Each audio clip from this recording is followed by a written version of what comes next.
Hello guys, welcome to Amazon TV. I hope you're okay. Guys, for the past 2 days, I'm hearing this story of a Somalian king. Is it true that those people were crowning their king in this country again? So if it's true, what is our government saying? Because it's not different from what Nigerians did in Ugom. And if it's true, something must be done about this government. We cannot continue to live like this. Remember, these foreigners, they are getting power from this government. No country can allow these things to happen if there is government there. No, guys, this is getting out of hand. Even some foreigners are getting confused about the things that are happening in South Africa. Those foreigners who are still having conscience in their hearts, they are confused as well. Let's listen to this one. Kubiko ama-Somalians esegcobe inkosi yawo eGoli. Yabona, akukho kudelela okudlula khona la. Lathi thina abanye singani siyayisola lento enziwa ngophakela umthakathi. Bona sesiyoqala ukuthi siyisupport, sithi uphakela umthakathi ba right. Because akukho kudelela okudlula la. Even lamazwe amanye kade bona ngazathi into le yenziwa ama South Africans wrong. Yokuthi bahlasela abantu. Bona zathi khathesi sebezothi no. Ama-South Africans are right because akukho kudelela okudlula la. Guys, usuke elizweni lakho usithi uyadinga umsebenzi because elizweni lakho wena akulawo amathuba omsebenzi. Mayo selifika lapho seli-create i-community yenu, seligcobana selisiba lenkosi.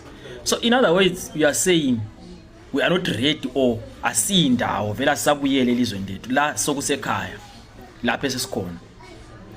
Akukho kudelela okudlula khona lapho, and I don't think ukuthi likhona i-country elingatholerate such kind of nonsense. This is a pure nonsense at its highest level. And mawufuna ukubona, you guys, you are not even timing ukuthi into leli yenzakala sikhathi bani. This guy is not a South African, he is a Zimbabwean. But he is saying there is no country in this world that can tolerate what is happening in South Africa. And I don't think ukuthi likhona i-country elingatholerate such kind of nonsense. This is a pure nonsense at its highest level. Right now, we are in the middle of xenophobia.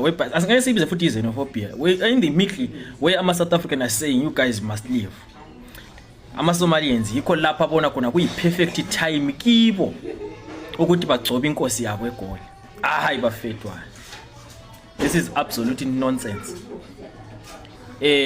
Mbona ngazathi mina sengiyatshintsha umqondo kade I will start supporting into enziwa ngophakela umthakathi because lokho it really shows ukuthi abantu kahle kahle liyadelela.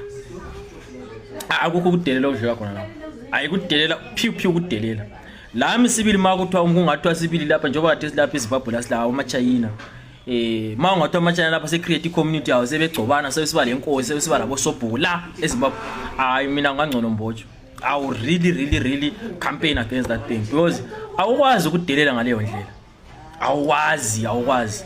Ama-Somalians mayifika eSouth Africa bathi bangama-refugee, they are coming bedinga i-refugee status. Sebefikile eSouth Africa, sebefika lapho sebesithi bona sebefuna ugcobana bebe inkosi.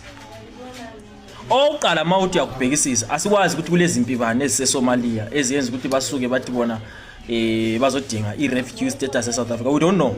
So those who doesn't understand the language, this guy is telling us ukuthi even himself as a Zimbabwean, he can never tolerate that to happen in Zimbabwe.